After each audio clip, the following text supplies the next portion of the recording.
Labadiena, vienuoliktokai. Rodo jums, kaip įspręsti pirmąją užduotį, kiekio funkciją. Tai čia mes užduotyje tokią užduotį turime pirmąją, kiekio funkcijos. Ir užduotis skamba taip. Kokį rezultatą matysite lentelėje, skaičių porų lyginimas, lentelės pavadinimas. Funkcija naudojama count. Jei būtų variantas A ir B. Tai, ką pirmiausia reikėtų galvoti? Pirmiausia, tai reikėtų galvoti, kad reikia 22 puslapį atsiversti ir pasižiūrėti, kaip ta lentelė atrodo. Tai lentelė 22 puslapyje būtų šita. Šitą lentelę reikia pasidaryti, surašius užrašą, surašius tos skaičius pagal tam tikras koordinatės, o šitą rezultatą pritaikius šitą IFO formulę. Tai aš ją dabar pasidariau, aš jums čia pasididinsiu ir parodysiu. Tai padariau, reiškia, lentelę, surašiau tos skaičius, čia dar galima, kad gražiau atrodytų, taip pritraukti, ir panaudojau pirmame langelyje IFO formulę. Ta IFO formulę aš padidinsiu Word'e, išdidinsiu, kad visi matytume, nors ten vadovėlį taip aiškai ta formulė yra įdėta.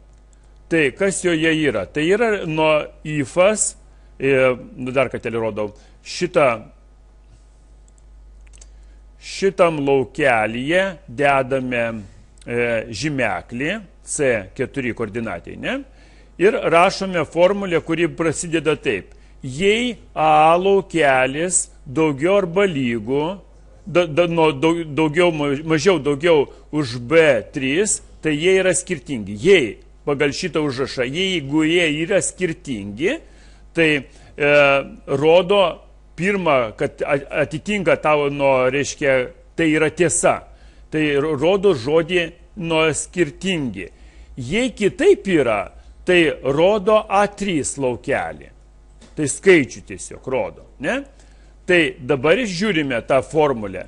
Kai mes tą formulę įvedame, tai matome 0 ir 9 yra skirtingi, tai žodis skirtingi, 4, 6 yra skirtingi, toliau yra skirtingi -5 ir 6, 3 ir -3 yra skirtingi, o visi kiti laukeliai yra parodyta, kas jų yra, koks jų skaičius, kurie neskirtingi, kokie skaičiai yra. Tai kada šitą lentelę pasidarome ir jau kada IFA jau mes turime, tada mūsų reikalauja pagal A užduotį,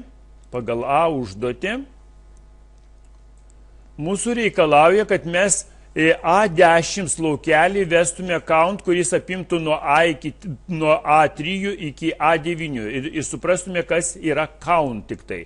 Na ir pažiūrėkime šitą, kaip tai daroma.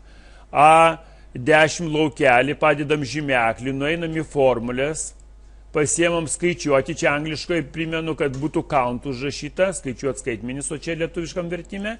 Ir apima nuo A3 iki A9 mums reikalingą bloką ir spaudžiam Enter. Mes matome, kad 7 suskaičiuoja, 7 skaitmenis. Patikrinkim, 1, 2, 3, 4, 5, 6, 7.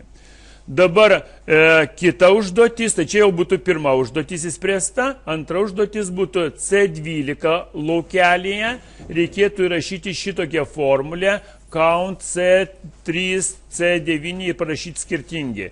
Kiek tų skirtingų būtų. Ir pasižiūrėkime ką, A12 laukelį, dedame automatinę formulę, primenu, automatinė formulė darosi daugiau funkcijų, pasirenkame, kur būtų count IFAS, spaudžiame gerai, pažymime diapazoną, prabėgam diapazoną, čia parašome skirtingi,